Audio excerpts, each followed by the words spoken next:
I am Karla Muriel Patton. I was born in 1951, November 22nd. I was born with a fraternal twin sister named Karen. I was born in the house that my mother still lives in by Dr. Bass. We were born there. And it was interesting. My mother's father, Horace Thompson, owned the house. And Mom said, he said, when he saw us, he said, well, I'll be dad burned. They were expecting one, it was two. And my little brother, my big brother, 3 years older than Karen and me, Mom said they made sure they bought him little house shoes because he was feeling a little bit, a little bit jealous. And when he looked at us, he told Mom that we were cute, but then she could take us back because, he just wanted to be the one. And my brother and I have a very strong relationship. I went to school in Washington, grade school, and it was so easy to get to. It was an all-black grade school because all I had to do was cross the street. Same thing with Washington Junior High School, cross the street, and then anything that went on as far as a ball game or a sock hop dance or anything like that, same thing, right across the street from my parents. So the church was a hub. We were very close to everything. And that is where I spent a lot of my time between school activities and home. My mother's father was an orphan. We called him Grandpa. My grandpa was, my brother and sister and I used to love to ride our bikes with him on the levee. That's what he liked to do. Ride our bikes on the levee with Grandpa and talk to him about the deer or whatever we saw. Grandpa's family was, I believe he was here in Cairo, as opposed to my dad's family, who lived in Grand Chain. I didn't get to know a whole lot about John, who was my dad's father. My mother's father was Horace Thompson. And then later, my dad's father moved to Sandusky, Ohio. And that's where we spent a lot of our time as kids. Almost every summer we would go because my dad had 10 brothers and sisters. And when we went, we always felt like we were so welcome. They just went out of their way to make us feel welcome. My mom and dad didn't, but almost each one of his brothers and sisters had adopted children. Yeah. Oh, the lady that I knew at that time was a lady that they called Belle Gilcrease. And she didn't talk about, I don't remember her talking about slavery. However, I do remember my mother talking about one of her uncles that her dad had told her about being enslaved. I didn't learn a lot about that, but I do know that Mom made reference to him several times, as we were getting older. One of the things that really impacted me as I got older was the number of people who came through here that I later found out were really contributing to society. That was early on. John Lewis, Angela Davis. I'm leaving somebody out. The gentleman I'm thinking of right now is sick. He's very sick. I'll think of him in a minute. Exactly. Operation Push, Jesse Jackson. And all of those people came through Cairo, especially when Reverend Charles Cohen and also Reverend Ramsey, right there at Ward Chapel AME Church. That was kind of like the hub of the meeting place for a lot of those people that came through. And it was fascinating, even then to listen to them, but little did I know how much of a role they would play, I was probably around 11 or 12, something like that. Yeah, probably something like that. I did not to the extreme that I do now, but at the time, we saw that kind of that uprising, of people and what was going on, but I did not know the significance then. I knew it was important, but not nearly as important as I do now. I remember when the National Guard, I sure do. Yes, I do. And, I remember all that went well. I remember what didn't go well. I remember one night, my little niece Tanya was born. My brother's daughter, Tanya. And I remember in our, in our dining room then, it was a piano. And I remember we had to get under there because there were some shots actually being fired. And she was just about this big, at that time. I remember things getting pretty intense. I remember the boycotts of the stores. I did work at one of the stores down there, P and Hirsch, it was called. And I told Don I was about maybe a sophomore or so in high school, and I decided I wanted a job. And I talked to mom and dad, and I went down there, and I talked to the then, guy who ran the store, and he said, "Let's give you a try." I worked there about maybe a couple summers. It was a clothing store. It was a clothing store. I don't know. I don't know. I don't think I was the first one. I do know I was the only one there at that time. I had all the RAM. I was scared at times because I knew things were going to get a little intense. My sister and I did walk some of the boycotts, my brother as well. My mom and dad were kind of worried about us doing that. But also, at that time, my dad became a city council member. He was the first black city council member. And that was intense because you had one side saying, well, my dad was chosen because, he was chosen to, in other words, soften everything. And then you had others saying, hey, Mr. Sievers, we love you, but we wanted to choose somebody of our choosing. That came to a head peacefully, thank God. And I just wanted my dad to be okay with that. That was intense. When we were kids, learning was key. My parents didn't wait for us to tell them that, we had homework. It was like dining room table every night, unless it was a holiday. Daddy on one side, mom on the other side, and we couldn't go out to play until homework was done. And so we come home, and at that time it was called putting on your play clothes. So we take our school clothes off, put our play clothes on, go outside. A typical afternoon was usually roller skating, bike riding. Somebody was on the playground doing kickball or some kind of baseball, and that was the neighborhood. That was the whole neighborhood of kids, That was the neighborhood. It was active. Yeah, it was, and it was young people and old people. And there were several kids on the block that were not, they had parents, but they were not raised by their parents. They were raised by grandparents. Right across the street from us, L.C. Jones and his grandmother, Miss Lillian, he was raised by his grandmother.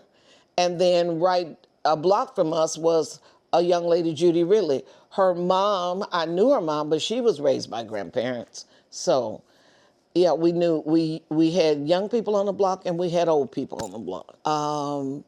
Over time, like now in my mom's neighborhood, there, couple of blocks over, so maybe a couple of kids, because the neighborhood was full of children. It is no longer like that. And of course, as a lot of the kids grew up, had to move out to find jobs. So it's much quieter, I can tell you that, because every day, and then my father, Norman Sievers, my dad is one of four. My brother and two of my nephews are named after my dad, so it's all kind of Normans. Daddy and then another man, Mr. Green, would kind of stand on the corner, making sure, they're in a conversation, but they're also kind of got eyes on us to make sure we're okay.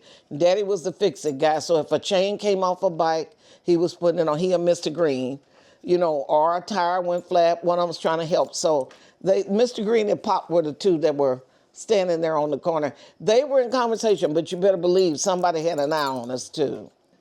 Daddy felt the wrath. He felt the wrath a little of both sides, because here you've got the racial tension going. You've got the racial tension going, and he doesn't want to feel like he's being used. But my dad was not one to back away. Pop had a temper, but you rarely saw it. You rarely saw it. So there are a couple times in a meeting, though, he kind of like got everybody straight. And that was intense. That period of my life was kind of intense. I worried about Daddy, but he everything was okay after a while. My school that I went to, grade school and junior high. Listen, I say this anywhere, any place. I'll say it to anybody, white, black, or otherwise. We got an excellent education at Washington Grade School.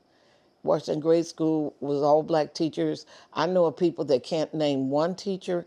I know I can remember all mine because they simply told us, you will learn this. And it wasn't a forced mean getting this. It was like they cared. Same thing with junior high school. I went to an all-black high school. The teachers cared about who we were, and they want us to learn. So my school was important, very important, and mom and dad made sure we got a good education. Church, I sang in the choir. I just finally stopped singing since I've been to our other church. I've been in the choir like 30, maybe 40 plus years. Started singing when I was about maybe 8 or 9.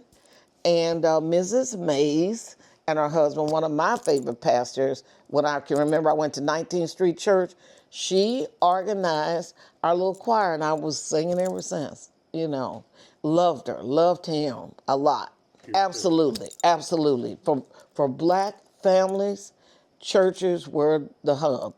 That's where, and it amazes me today that we don't see that we don't do that as often, because that's kind of like where everything was.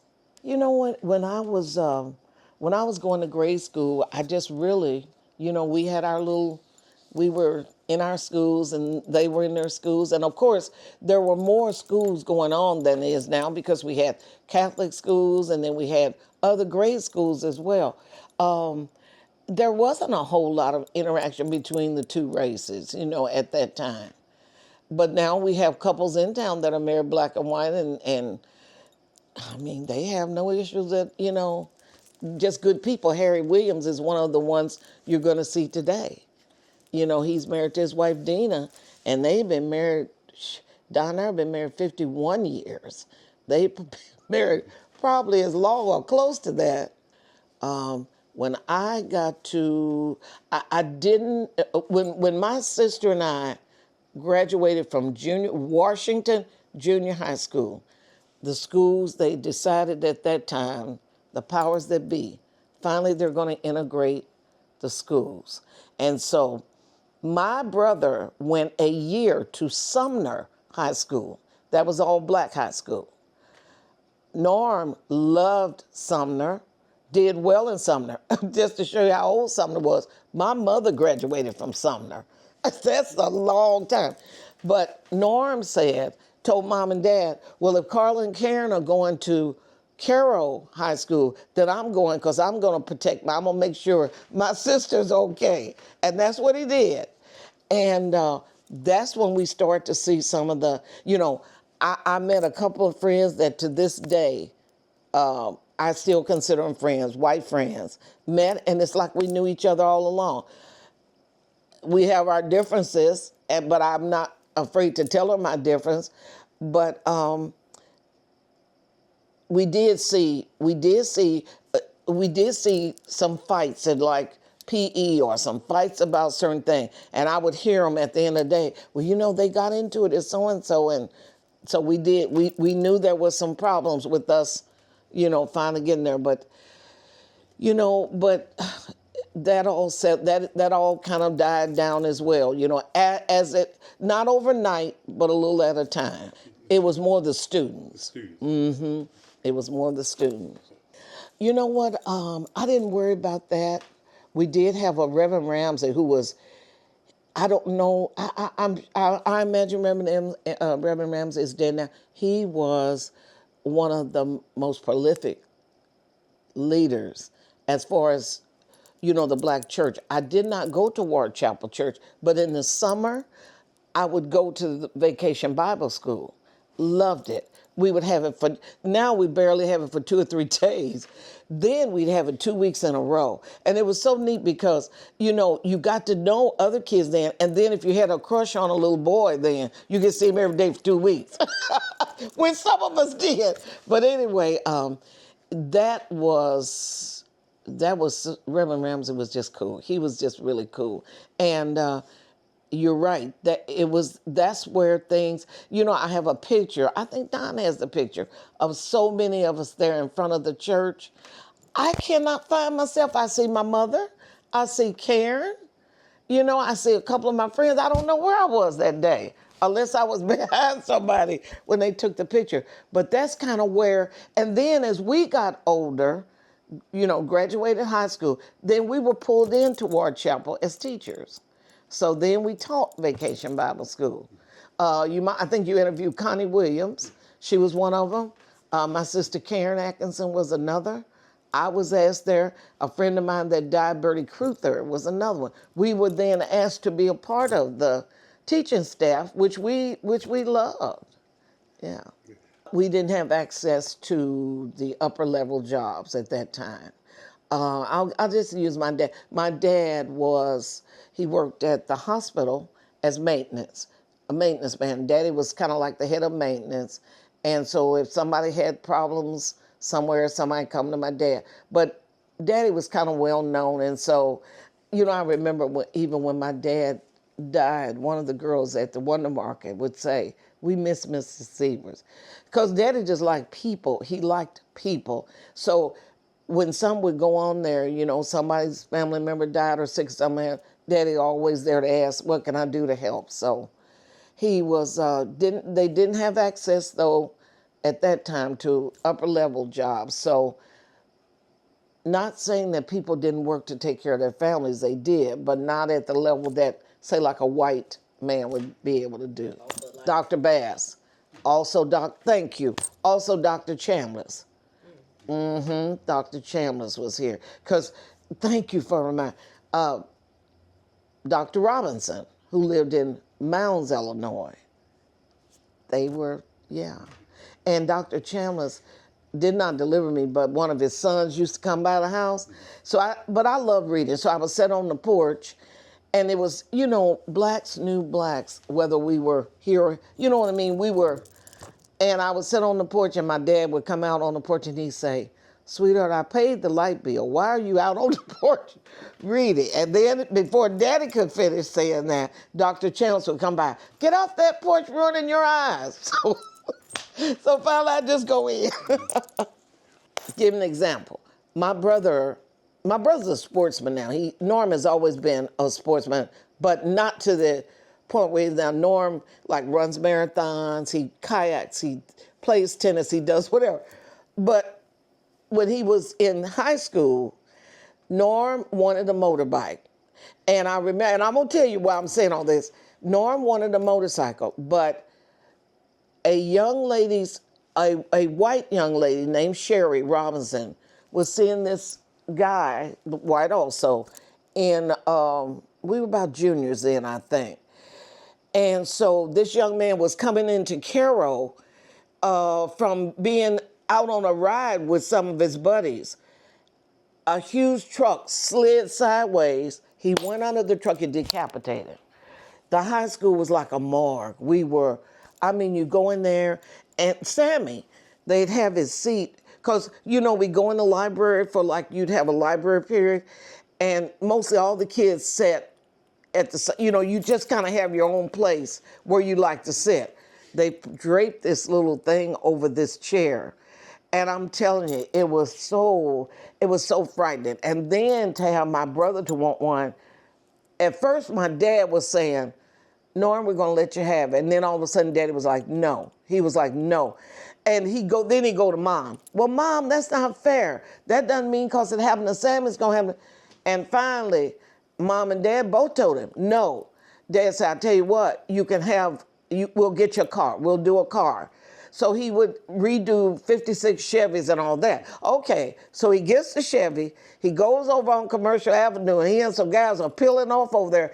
And Daddy knew it before he got home. Daddy said, "Give me the keys." So, yeah. So that was when somebody could sort of tell on you. All daddy said, well, Norm, I want the keys. So he had to give up the keys for about a couple weeks and then he could go back. But that's when somebody called and told my daddy what they were doing. And that was it. You didn't argue back. You know, it was like, I've lost this one. I'm going to have to deal with it. And that was what could happen then. Won't happen now, but it could happen then. And then not just telling on you, but looking out for you. You know, if somebody fell and maybe a little lady sitting out, Mrs. Gertrude sitting out on her little bench, 2 houses down from my mother. She's going in the house to get mercurochrome and a Band-Aid for your leg or something like that. So Connie's right. It was a great sense of community. When her mother died, Connie's mother died, she would call me one of her other daughters. And for the longest time, I would go to church and I could hear her behind me say, hello, daughter. And it just, woo, it was hard, you know. Yeah, so we had that type of, you know. I taught school for 34 years. I taught children or people who cleaned people's houses. I taught the superintendent's child. I taught a couple of the principal's children. And one of the principal's, one of the superintendent's children told me, the wife did, because she worked with me in the building as a pre-K teacher, please keep wearing dresses to school. And I'm like, what does that have to do with anything? Well, her little daughter, Courtney, started wanting to wear dresses because I was wearing dresses. And she wanted Courtney to wear dresses. So she said, please keep wearing your dress, because Courtney's now liking to wear dresses. So I have taught children, and I have now taught children of children. I have a bachelor's degree. I have a master's degree. I was Montessori trained for, what was the level? Early, very early, probably 3 through 5. I was Montessori trained, and seems like I was at some workshop all my whole career, but that was good. That was good because we kept learning. I went to school at Southern Illinois University for my bachelor's degree. And then Connie Williams and I drove later on, one night a week. And then we also had an advisor in SIU that would come in for 3 of us, for Connie Williams, white teacher Marty Ryan, and me when we were teaching at the little elementary building. So we could do some on-site instructing, and then he would count it for certain credits. And we went back for master's degree. Connie and I got master's degree from SIU as well. The community still is, I'll say this, they're very, very respectful.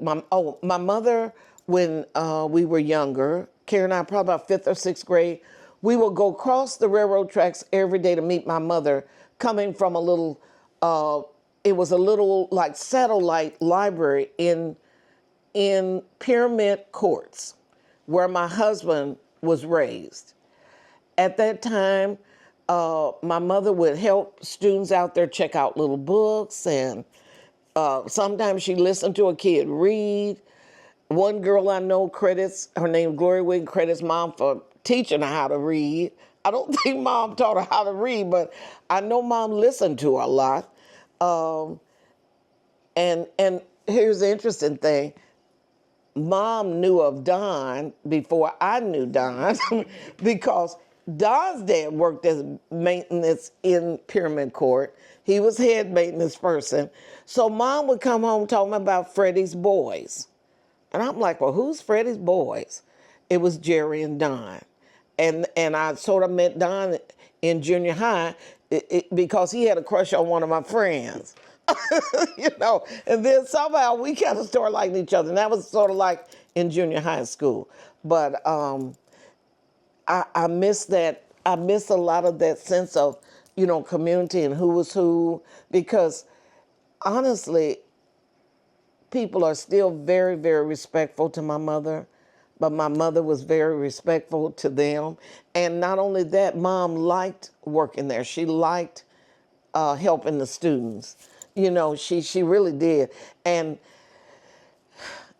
mom doesn't write anymore back to anybody, but I do all the writing, so she gets like 10, 15, sometimes 20 Christmas cards, and I'm trying to write back everybody, you know, telling them I'm the one writing now. So, but I don't even mind doing that because, you know, I appreciate the fact that they still care that much about my mother. My childhood, it'll never leave me. You know, it sounds old fashioned. I used to carry it, I don't now. I wish the kids had some of what we had. It was outdoor activities. It was critical thinking things, how to put that back together once it's apart. It was, okay, so we had an argument, let's clear it up. You know, it wasn't about shooting. It wasn't about fighting all the time. It was about whose big brother you could go to if Pop wasn't on the corner to get something done. I I miss that for the kids. I wish they had that because, like I said, it sounds old fashioned when we want to press a button. We weren't always in the house pressing a button. We were actually physically outside, you know, and just enjoying being there. Oh, and my dad had a whistle. I used to be able to do it. I can't whistle anymore. But when my dad hit that door and whistled, everybody, well, unless somebody else's parent did it, when we all ran home. Street lights on, home.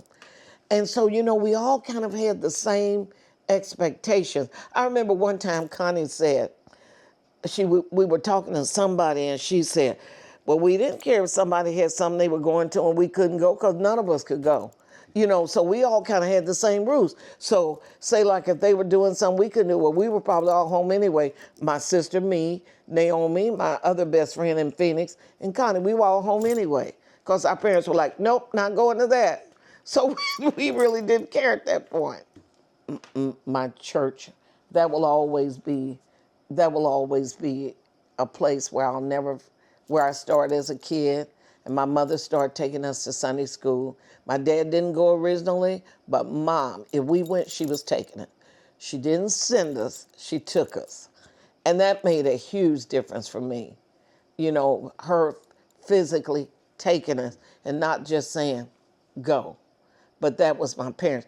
And then the other thing is, my grandparents lived in the house with us.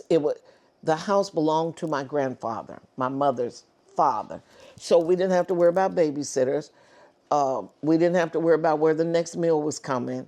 We always had people there to care about us. And I think that makes a huge difference. This is the teacher side of me. Kids, I used to like to sit my kids in the classroom on the floor in little pillows so they could listen to a story. Sometime a kid needed a lap just to, you know, be told it's going to be okay, you know, or something like that. I think so often the kids miss that, just the closeness, you know. So those things stand out to me. And I really worked hard when I was there because I would have wanted I know how hard my teachers work. And so one aide said to me, well, Miss Patton, when you're working, everybody's working. I was like, yeah, that's why we're here. You know, to me, that's why we were there. So there are many nights Don would laugh and he said, honey, I'm gone, go to bed. And I'd be sitting up, you know, working on something. But I wouldn't have done it any other way because I didn't want anybody one of my niece or nephew, somebody coming up and not have. It's hard to hear when a kid is in 4th grade and they can't read. That just drives me crazy because somebody didn't do their job or something else needed to be done. So, you know, when I was a child, my social life was home, mom and dad. Oh, social life, mom and dad would let kids come over so we'd do the record player, you know. So we'd get in the dining room and dance or talk about who had a crush on who and that kind of thing. Social life as I got older was Cavalier Club, you know, over on Commercial. Don was a Cavalier member for years and years. I knew quite a few of the wives that were husbands were Cavalier members.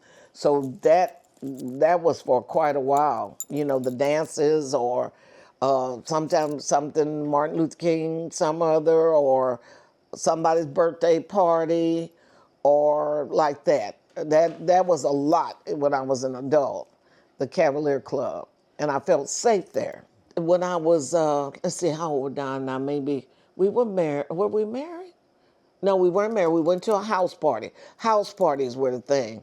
When we were like, sort of like when I was in junior college. Oh, I forgot that. I went to Shawnee Community College for 2 years, and then all my credits transferred to SIU. So I was with SIU. So I was at SIU my senior year for my bachelor's degree, and then I went back for master. I forgot about Daryl with Shawnee. Shawnee's a good school. It's a good school. But anyway, social life was house parties, and then probably Cavalier Club. Probably more or less barbershops. There was a lady on my mother's block that did hair, and she had quite a little clientele. Some of the grocery stores, but it was like what was their last name? It was Chinese. Across from the project, they had a little grocery store. There were several little black grocery stores, not real big, but the one my sister and I always kind of went to, and my grandmother had credited, Little Joe's grocery store. It was not owned by blacks, but just about everybody in the neighborhood went to it. But probably if it was, it was some guy with a little tamale cart. He was out there all the time. Some of the best tamales I've ever eaten. I don't think I've ever eaten any better. Like that, more or less like that. I'd like to see us get businesses here again. I'd like to see us grow. I'd like to see us stay determined that no matter what, we will not give up. That when we're called a ghost town, I'm like, come and sit for just a day or so, and you'll see that there are people who actually live here. I just like to see us stay determined that we're not going to fold. Carroll's a hard-headed little town. It's been through, I say that a lot, it's been through quite a few things, and we keep plugging away, just keep plugging away. But really, I think the biggest thing would be to see, a major factory come in or something come in that would really give us a boost. I think that would set us, maybe not back on course, but would help set us back on. We're all getting a little older, but we're determined. I don't plan to just do nothing and die. I thank God for the time He's allowed me. And until I'm gone, I hope to contribute somehow. I feel like, I don't take it when I get pictures from students. I got several students now that send me pictures of their kids each year at Christmas. One of them was one of the superintendent's daughters.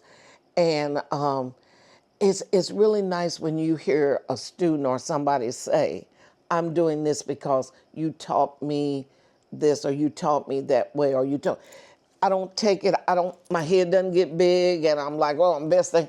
It humbles me. It lets me know that I've made a difference, and I still hope to make a difference. Sometime it just maybe lifting somebody up in what I say, or, if it's helping to, Saturday we have a thing, my church and the AKAs, is Reverend Ellis has titled it Feed My Sheep, and it's part of the Martin Luther King Day of Celebration. I plan to be there that day. Probably work for a couple hours, ask Don to watch my mom a couple hours. We just ask the neighborhood to come in if they want a hot meal that day, or they can come in and eat. Those type things. I hope to always be a part of something like that. We do have Martin Luther King Day of Celebration, the dinner, sort of breakfast. And then Juneteenth now has become very popular here in Cairo. I think several years now. Everybody goes to the park. They have vendors. They have things for the kids. Some of them bring items to sell. Vendors bring items to sell. So that has become, I'd say in the last 4 years maybe, it has really become a big thing. And so, yeah, that. And then we have our little Christmas night parade. One of one of my friend's sons has that up, um, and it's not a great big, to do, but it is fun. And that once the parade is over, another group of people go down and have soup and hot chocolate and all that. So it's another community. It's just another community like builder. The riverboat thing it's at its end. But like you said, the blues festival, then we have a jazz festival, so those things. And then, like I said, after the little night parade, a slew of people downtown, and they'll serve soup and chocolate and that type of thing. These are community builders. Community builders, exactly. People Exactly. Bringing people together, trying to bring people to, holding on. Gosh, the questions were great. Just that, again, we hope to hold those of us that are working in the community, young and old, with what we're seeing some of the young people. I love it. Step forward, in some of these things. Because, you start thinking about some of those things dying out, and you hope that the young people just don't sit and say, well, let them die out. But we see some of the young people stepping forward. I think that is wonderful. I see it, when I'm on my Facebook page, and I'm like, oh, didn't know she did that. I saw something when I was coming. I stopped at the post office to mail my brother's birthday card. He has birthday next Wednesday. There was a great deal of cars at our little Shawnee College thing, and I was like, wonder what's going on there. I didn't know, but I was glad to see that it's probably one of the workshops they've been doing lately. So I'm hoping it's something that will help somebody, build themselves up, that will help them gain access to some knowledge that will help them in a career. I said hard-headed. But hard-headed, determined that we're going to, determined that we're going to be here, determined that we're going to be here. When I think about all the time, people are, not going to happen, it's not going to, and we're here. So I say determined. Yeah, hard-headed, determined. I love that question. It's really interesting. The same students that were at Sumner High, that's why I say community, knew us and we knew them. And so if somebody here dies from one of those schools or whatever, somebody's here from that past place, It's always a, hey, Cairo, hey, Cairo. Don and I were in Florida, and oh man, here I go again with the name I can't remember. He's written a book, and my husband happened to see him. We were there visiting my brother. We were having to see him. I almost called his name. Anyway, make a long story short, Don recognized him and saw that he was going to be appearing in my brother's church. So we went to see him. He's an orator. He talks. God, I wish I could think of the name. Not Preston, Not Preston. This guy's kind of nationally known, and he comes on. Is that Gardner? Not Gardner. I could call Don and get the name, but anyway, so Don House, calls out his name, and he said, "Where are you from?" And Don said, "From Cairo, Illinois." He goes, "Hey, honey, Cairo."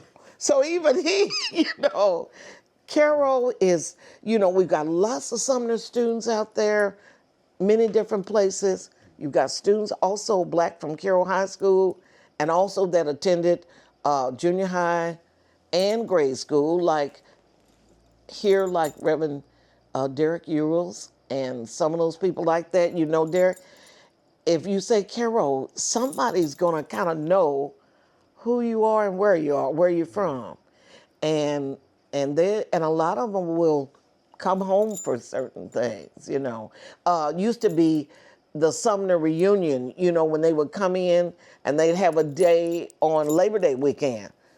The park would be just full of people that went to Sumner, some of them Carroll High, but we'd all be there together, talking and socializing, and because families knew families, families knew families. So even today. Yeah, Cairo is an interesting place. It is an interesting little place. I hope it's being passed on. I'm learning some things I didn't know. I'm hoping my nieces and all those people are telling us.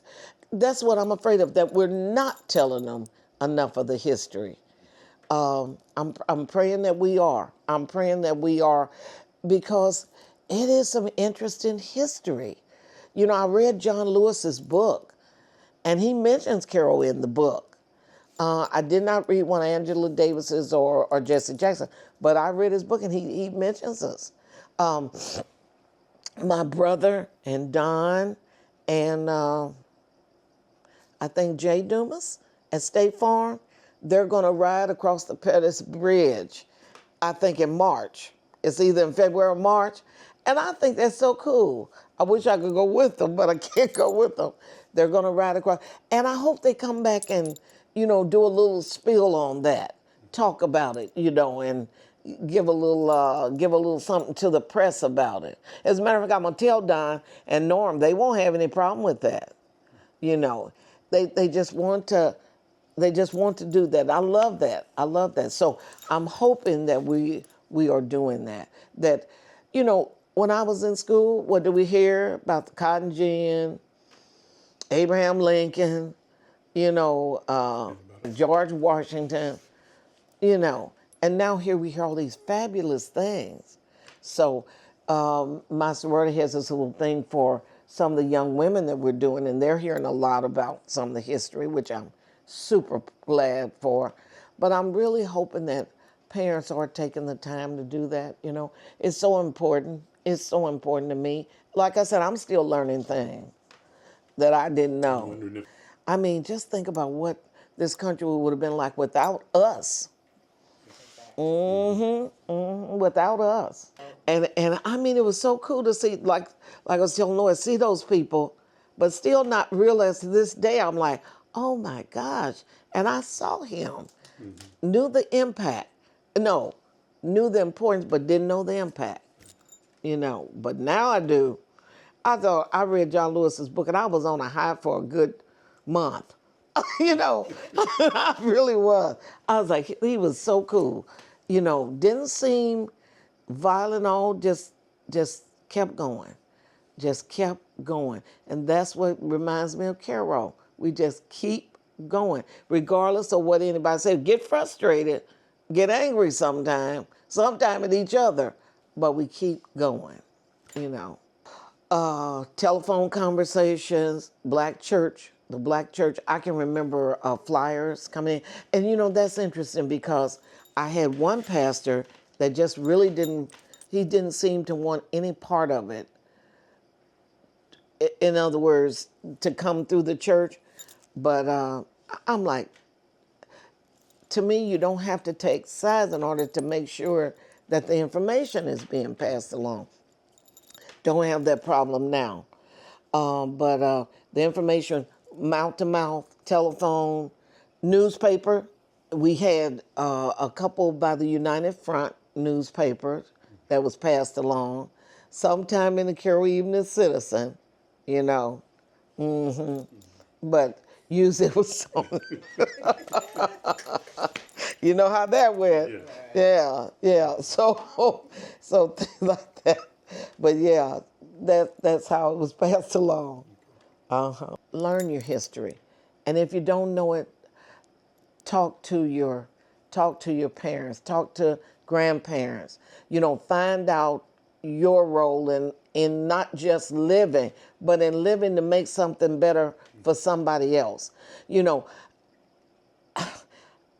That's why I like the dinners we do to give away, because we shouldn't always be taking. We shouldn't always be taking. We should be doing our part to make things better for somebody else. When I think about the waste in this country and how much good we could be doing somebody else, I often say, if it, and I don't want anything to happen to my mom, but I would reach out to an adult that couldn't read. I would love to teach a couple of adults to read that can't read. I remember, you hear me talking about my dad. my dad went to mortuary science in Chicago. Daddy was a mortician. Once he didn't do at first with his cousin, wasn't making the money for the family. So then Daddy went into maintenance and all that to help with that. But the man that my dad was staying on the corner with, Mr. Green, Helen's dad. Helen was a friend of mine, and we still go to the same church. We kind of went separate ways. I went to college. She went to trade school in Paducah. So we kind of, we see each other a lot now. Her dad couldn't read. And at that time, it was so interesting. I asked her, not to hurt her feelings, but I said, Helen, I was curious. Well, because my dad did the grocery shopping on Saturday, not my mother, and her dad did the grocery shopping on Saturday. I said, well, how did your dad know what to get? She said he learned. Today he would probably be really messed up. He learned the colors of the cans and the label. He was so used to that he could actually go and shop then. It would really be confusing for him today. But that was so interesting to me. And he always got the right things. His wife was pleased when he got home. But I asked Ellen one day, I said, well, how did your dad do that? She said, Karla, he would learn the labels. Sometime when Don and I are somewhere on a flight or a train or whatever, I think about people, that how much struggle it must be for people who can't do that, who can't take a trip because they can't, understand anything, or they can't read to a grandchild, or they can't just read for themselves. I love teaching. That would be the thing and I think that was my purpose. I think that was God's purpose for me. I really do. But I think that would be the other thing I would do. That would be my way of contributing. If I could work with a couple of adults, that chose to want to learn to read. Yeah. Okay, with that, Ask Connie. You could call my friend Naomi. You can ask my husband. Call my grandmother Yang Yang. And I asked my mother how that happened. And do you know, I don't know whether my brother tried to say something one day. Got it. Whether my brother tried to say something one day and couldn't get it right, but she was known as Yang Yang. And all the kids knew it. Yang Yang. So, when you're interviewing, Harry Lee won't know that, but Connie would. Don does. Yeah. I don't know why I didn't bring her up. She's a cool grandmother. In the back of the house, I remember one time, today is the 17th? The 16th, okay. They planted my sister and I planted a little tomato garden. And my brother was out there playing with his friend Eugene Gregory. They live around the block. And what's so interesting, it's a lot of interesting things about life. Norm and Gregory are best friends, Eugene Gregory. Eugene's middle name is Norman. I said, Norman, if you guys weren't meant to be together, well, here we are, Karen and I, working our little vegetable garden. And I happened to turn around because Daddy said, babe, and I happened to turn, and Norm didn't mean to do it, but they were shooting arrows, and Norm hit me right there. Oh, my dad picked me up.